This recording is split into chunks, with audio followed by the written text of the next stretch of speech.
샬롬, 하나님과 동행하는 새벽기도회 달라스 임마누엘 교회 권성철 목사입니다. 오늘도 하나님과 동행하며 풍성함을 누리시는 저와 여러분이 되시길 주님의 이름으로 축복합니다. 오늘 말씀은 신명기 9장 4절에서 6절까지의 말씀입니다. 내 하나님 여호와께서 그들을 내 앞에서 쫓아내신 후에 내가 심중에 이르기를 내 공의로움으로 말미암아 여호와께서 나를 이 땅으로 인도하여 들여서 그것을 차지하게 하셨다 하지 말라. 이 민족들이 악함으로 말미암아 여호와께서 그들을 내 앞에서 쫓아내심이니라. 내가 가서 그 땅을 차지함은 내 공의로 말미암음도 아니며 내 마음이 정직함으로 말미암음도 아니요. 이 민족들이 악함으로 말미암아 내 하나님 여호와께서 그들을 내 앞에서 쫓아내심이라. 여호와께서 이같이 하심은 내 조상 아브라함과 이삭과 야곱에게 하신 맹세를 이루려 하심이니라. 그러므로 내가 알 것은 내 하나님 여호와께서 내게 이 아름다운 땅을 기업으로 주신 것이 내 공의로 말미암음이 아니니라. 너는 목이 곧은 백성이니라. 아멘. 하나님의 말씀입니다. 여러분, 이 사람 마음이 참 묘합니다. 일이 잘 풀리면 입술로는 하나님 은혜입니다 라고 말하면서도 마음 한구석에는 슬쩍 이런 생각이 올라온다는 것이죠. 그래도 내가 열심히 했지. 내가 꽤 괜찮게 살았어. 특히 신앙생활도 오래 하고 봉사도 하고 예배도 빠지지 않으면 어느 순간 은혜가 당연함이 되고 감사가 자격으로 변해버리기 쉽다는 것이죠. 이스라엘도 그랬습니다. 가나안 땅을 눈앞에 두고 승리를 경험하기 시작하면 마음이 기울어질 수 있습니다. 우리가 의로워서 들어가는 거야. 그래서 하나님께서는 모세를 통해 아주 단호하게 말씀하시는 겁니다. 오늘 본문은 우리의 신앙을 뿌리부터 붙잡아주는 경고이자 동시에 깊은 위로의 말씀입니다. 신명기 9장 4절에서 하나님은 이렇게 말씀하십니다. 내 하나님 여호와께서 그들을 내 앞에서 쫓아내신 후에 내가 심중에 이르기를 내 의로움으로 말미암아 여호와께서 나를 이 땅으로 인도하여 들여서 그것을 차지하게 하셨다 하지 말라. 여기서 하나님이 먼저 막으시는 것이 무엇입니까? 승리 후에 찾아오는 착각, 바로 자기의 의입니다. 신앙의 큰 위험은 실패할 때보다 성공할 때 더 자주 찾아옵니다. 넘어질 때는 우리가 붙잡을 게 없어서 하나님께 매달리지만 일이 잘 풀리면 하나님을 붙잡던 손이 어느새 자기 자신을 붙잡기 시작한다는 것이죠.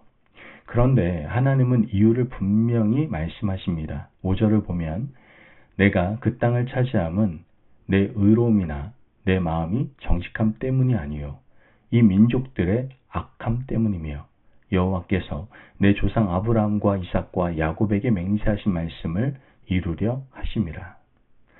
하나님께서는 이스라엘이 땅을 얻는 이유를 두 가지로 설명을 하고 계십니다. 첫째는 가나안 족속의 악함에 대한 하나님의 공의가 있다는 겁니다. 하나님은 죄를 가볍게 여기지 않으십니다. 역사는 우연히 굴러가지 않죠. 하나님은 죄를 심판하시는 분이십니다. 둘째로 더 깊은 이유는 언약의 신실하심 때문입니다. 하나님은 아브라함에게 하신 약속을 기억하시고 그 약속을 이루기 위해서 이스라엘을 붙드십니다. 이 말은 무엇일까요? 이스라엘이 위대해서가 아니라 하나님이 신실하시기 때문에 이 일이 일어난다라는 뜻인 겁니다. 그리고 6절에서 하나님은 다시 못을 박으시죠. 너는 알라. 내 하나님 여호와께서 이 아름다운 땅을 내게 기업으로 주시는 것이 내 의로움 때문이 아니니라. 너는 목이 곧은 백성이니라. 하나님은 이스라엘을 목이 곧은 백성이라고 부르십니다. 뭐 듣기 좋은 말은 절대 아니겠죠. 고집스럽고 쉽게 돌아서고 은혜를 잇는 백성이라는 뜻입니다. 그런데 그 백성을 하나님이 데리고 가십니다. 여기서 복음의 빛이 비춥니다. 하나님이 우리를 붙드시는 근거는 우리의 성품이 아니라 하나님의 성품입니다. 우리가 완벽해서가 아니라 하나님이 신실하시기 때문에 하나님은 그 일을 멈추지 않으신다는 것이죠. 여러분, 어떤 아이가 막 달려가다가 넘어져서 무릎이 까졌습니다. 넘어진 아이는 울면서 내가 잘못해서 엄마가 나를 싫어할 거야 라고 말을 합니다. 그런데 엄마는 아이를 혼내는 대신 안아들고 상처를 씻기고 밴드를 붙여 주었죠. 아이가 사랑받는 이유는 아이가 넘어지지 않아서가 아니라 엄마가 엄마이기 때문이었습니다. 우리가 하나님 앞에 서는 이유도 그렇습니다. 우리가 늘 넘어지지 않아서가 아니라 하나님이 하나님이시기 때문에 그런 거예요. 그 은혜가 우리를 다시 일으켜주는 것이죠. 여러분, 오늘 본문은 우리를 낮추려고만 하는 말씀이 아닙니다. 오히려 우리를 살리는 말씀인 것이죠. 만약 하나님께서 우리를 세우시는 기준이 너의 의라면 우리는 하루도 견디지 못할 겁니다. 어제의 실수, 오늘의 흔들림, 마음속의 더러움 때문에 금세 무너질 수밖에 없죠. 하지만 하나님은 말씀하십니다. 내 의가 아니라 나의 약속이란다. 나의 신실함이란다. 그래서 은혜는 우리를 겸손하게 만들 뿐만 아니라 담대하게 만들어주는 겁니다. 내가 대단해서 담대한 것이 아니라 하나님이 나를 놓지 않으시기에 담대해진다라는 것이죠. 여러분, 오늘 말씀을 들으며 우리는 세 가지를 마음에 새기며 하루를 시작했으면 좋겠습니다. 먼저 성과로 하나님 앞에 서려는 마음을 좀 내려놓으십시오. 오늘도 우리는 더 잘해야 하나님이 기뻐하실 거야 라는 압박에 쉽게 붙잡힐 수 있습니다. 순종은 중요하지만 순종이 은혜의 조건이 되면 마음이 메말라 버립니다.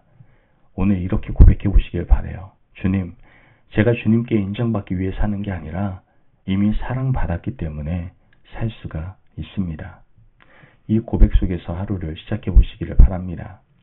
또한 실패로 하나님을 멀리하지 마시길 바랍니다.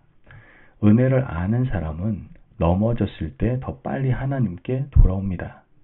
죄책감에 오래 머물면 회개가 아니라 자기 연민이 될 수 있는 것이죠. 오늘 빨리 돌아오십시오. 은혜는 돌아오는 자를 품습니다. 마지막으로 사람을 평가하는 눈에서 자기 의를 빼시길 바랍니다. 내가 의로워서 여기까지 왔다고 믿으면 다른 사람을 쉽게 정죄할 수 있습니다. 하지만 내가 은혜로 산다는 것을 기억하면 오늘 만나는 가족과 직장 동료와 교회 지체에게 한 번 더 부드러워질 수 있는 겁니다. 오늘 하루 말 한마디를 더 따뜻하게, 판단 하나를 더 늦추는 것으로 은혜를 실천해 보시기를 바랍니다. 여러분, 하나님은 오늘 우리에게 분명히 말씀하십니다. 너의 의 때문이 아니란다. 이 말은 우리의 자랑을 꺾기 위한 말이지만 동시에 우리의 두려움을 꺾기 위한 말이기도 합니다. 내가 잘나서가 아니라 하나님이 신실하시기 때문에 오늘도 하나님은 우리를 붙드십니다. 그러니 오늘 은혜 앞에 겸손히 서시길 바랍니다. 그리고 은혜를 믿고 담대히 걸어가십시오. 하나님이 약속을 지키시는 분이시라면 오늘 우리 하루도 그 신실함 위에 분명히 반듯하게 세워질 줄로 믿습니다. 기도하겠습니다. 사랑이 많으신 하나님 감사합니다. 오늘도 우리에게 귀한 말씀에 은혜 허락하심을 감사합니다. 하나님, 제 의로움으로 주님 앞에 서려 했던 마음을 용서하여 주옵소서. 저를 붙드시는 근거가 제 성취가 아니라 주님의 은혜와 언약임을 믿게 하셔서 성공할 때 교만해지지 않게 하시고 실패할 때 멀어지지 않게 하여 주옵소서. 오늘 만나는 사람들 앞에서 정죄의 눈을 거두고 은혜의 마음으로 대하게 하여 주옵소서. 주님의 신실하심을 의지하며 담대히 순종하는 하루가 될 줄로 믿으며 감사하며 예수님의 이름으로 기도합니다. 아멘. 오늘도 하나님과 동행하며 풍성함을 누리시는 저와 여러분이 되시기를 바랍니다. 여러분, 하나님이 우리를 세우시는 이유는 우리 의가 아니라 하나님의 은혜와 신실하심 때문입니다. 오늘도 그 하나님의 신실하심을 붙들고 담대한 하루 살아가시기를 바랍니다. 말씀 안에서 승리하십시오.